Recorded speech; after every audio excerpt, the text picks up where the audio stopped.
by some of the Timucuan Native Americans that were in this area hundreds of years ago. And in fact, they found out through their carbon dating that this dugout canoe is over 600 years old. And that makes it the oldest dugout canoe found in Florida.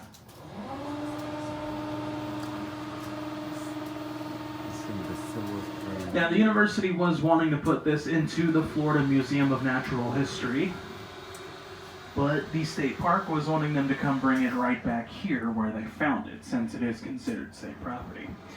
So UF really had no choice but to agree to do so, and they were able to come bring it back here within just a few inches of where they once found it, and that is to help preserve how it was naturally here at one point.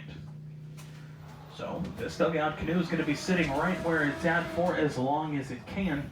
And luckily for this canoe, it is able to sit here for clearly quite a long time, because this is going to be made out of cypress wood. And as long as that cypress wood was taken out of the trunk of the cypress tree, there is a natural chemical inside of this wood to help prevent rot, and essentially help keep this thing perfectly preserved while it's underneath the water.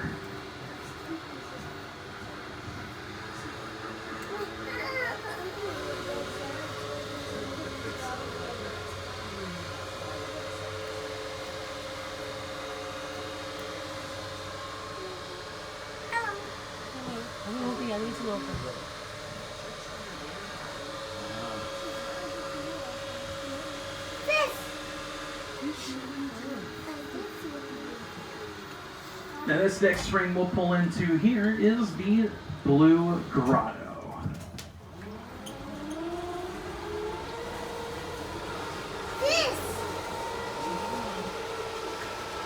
Now here throughout the Silver River, folks, we have over 32 different species of fish out here.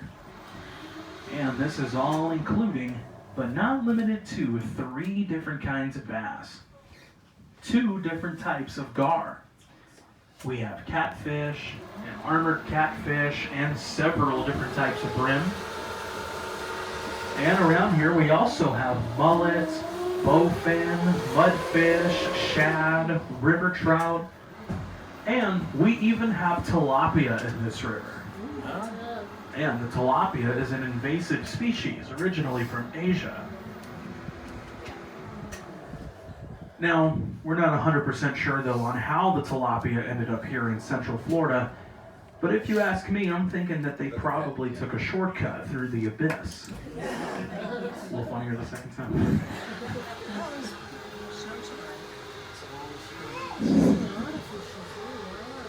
Now, throughout our trip today though, you folks are also probably wondering, how does the Silver River down here even get its color?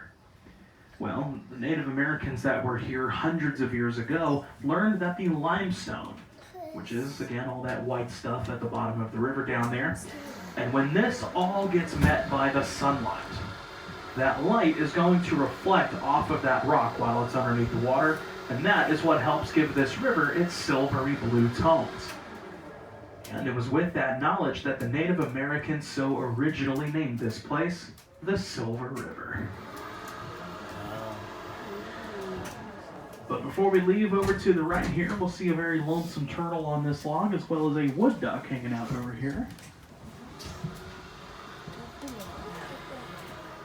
And as we're cruising through this area, just kind of keep your eyes peeled on either side of the boat. It is possible we could see a number of different kinds of wildlife around here. And if we hit the jackpot, we may be able to see about a 6-foot gator somewhere around here as well. So keep your eyes out, folks. You really never know what you'll find out here.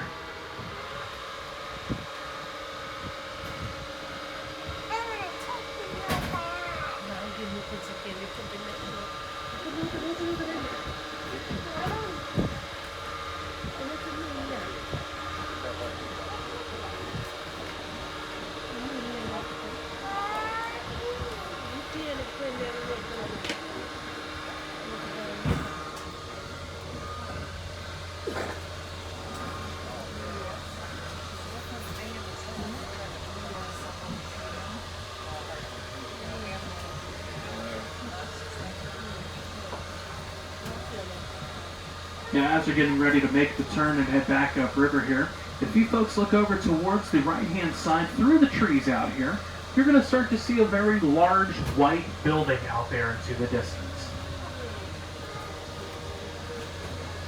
I know it might be a little tricky to see out there, but that is going to be a huge estate with beautiful colonial style architecture sitting on a massive piece of property out there.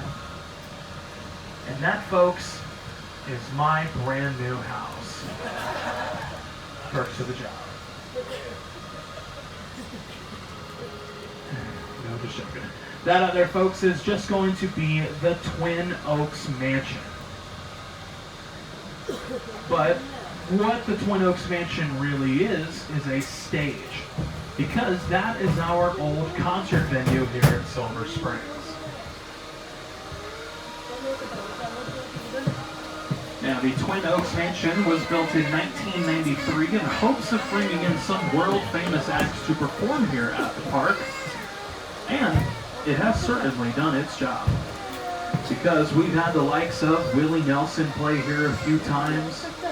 Charlie Daniels has played here a couple times as well. Loretta Lynn, Casey and the Sunshine Band, The Temptations, The Beach Boys, Foreigner, America, Loverboy, Molly Hatchet, Cheap Trick, Styx, Johnny Cash, Metallica, tribute band. Glad you got that. So pretty much you name it, and at some point they have probably played here at Silver Springs. Now, these days, unfortunately, though, the Twin Oaks Mansion out there is not primarily being used as a concert venue. Main reason being, it is pretty tough to make money from a concert when you can only charge $2 per ticket.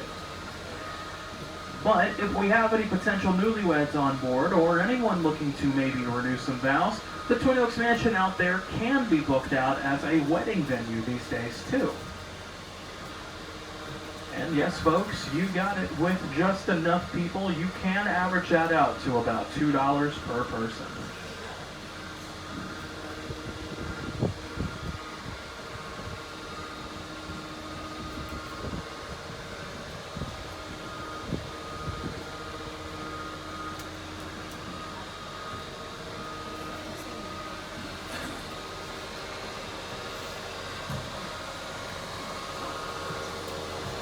Now, in just a moment here, folks, we are going to be rounding the seawall up on the right-hand side. And as we do so, if you look at about our 2 o'clock up there to the right-hand side, through the palm trees, you're going to start to see a large statue of Osceola of the Seminal Native American tribe. Now, the story behind the statue over there depicts of when Osceola refused to sign a treaty with the U.S. government. They say at this point, during the early 1800s, the U.S. was pushing a lot of natives away from this area. And their treaty, quote, quote, basically said that as long as the Seminoles do not put up a fight, the Americans will let them leave the area with their lives. So Osceola did not take too kindly to that message. So he took their treaty and he placed it on top of a table. He took out his very large knife and he drove it right through, saying that he would not sign and that the Seminoles would not be leaving anytime soon. Now, these actions are of course what sparked a war between the U.S. and the Seminoles.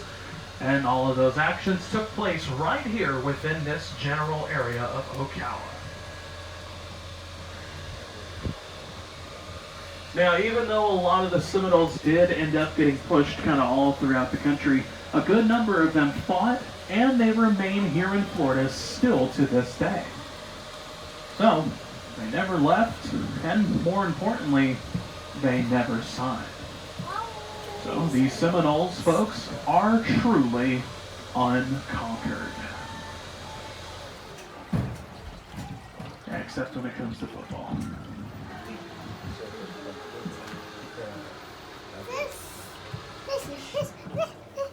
Alrighty, folks, we are now approaching the main event of our tour today. Now, coming under the glass in just a moment, we will find Mammoth Spring.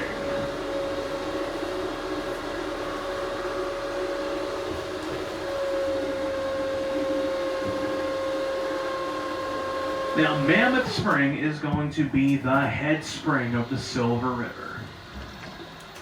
And the spring itself is going to be a cave that's about 5 feet tall and about 65 feet wide. So because of the spring's very large size, you folks on my left are going to get the best look at the spring first, but I will spin the boat and make sure that everyone can get a good look down here.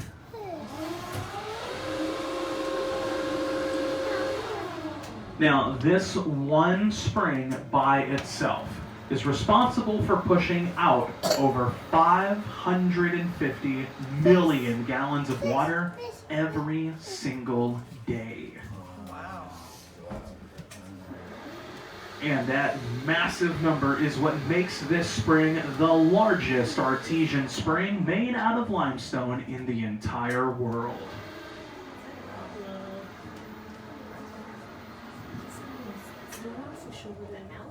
Now, the water that's coming out of the aquifer is going to maintain a constant temperature of 72 degrees year-round. And right out of the spring, this water is already 99.8% pure fresh water. Now, this is all going to form the Silver River here, which will flow for around 5.5 miles until this makes its way into the Ocklawaha River. And then once it's in the Ocklawaha River, it will snake its way across the state going east. And after a very long while, this will hit the St. Johns River out in Palatka. Then the St. Johns will take all of this water due north through Jacksonville and then eventually out into the Atlantic Ocean. And at this spring's deepest point, this will reach a total of about 40 feet deep.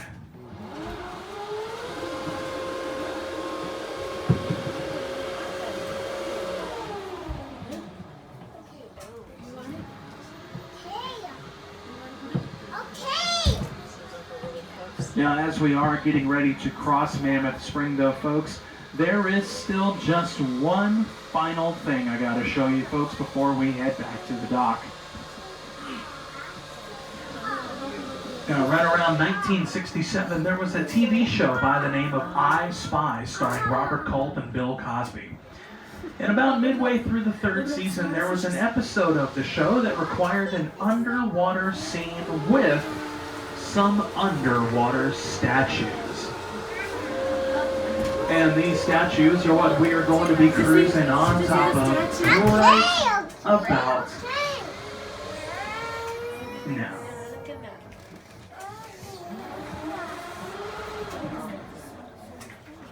Now, these three statues down here, folks, are the Greek gods Zeus, Poseidon, and Hades. Oh, I see them now. Right now, these will sit in almost 30 feet of water. They will each stand roughly 7 feet tall, and these are made almost entirely out of a mythical substance called fiberglass.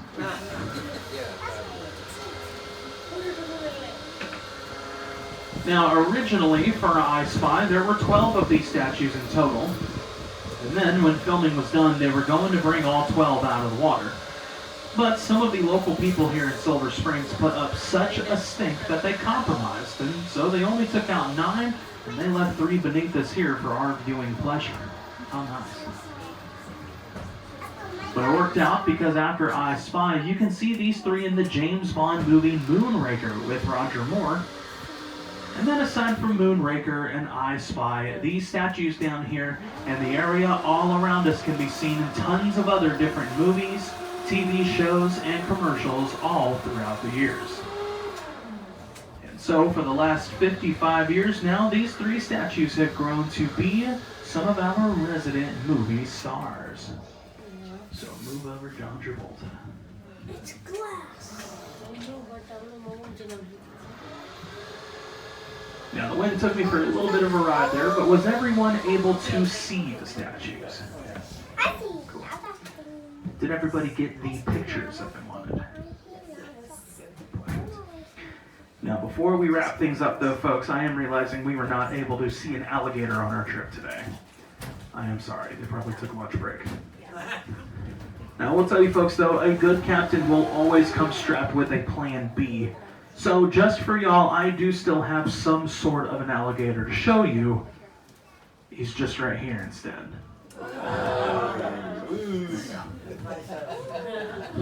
Flesh and blood. Now, folks, with all of that being said, that is going to conclude our glass bottom boat tour today.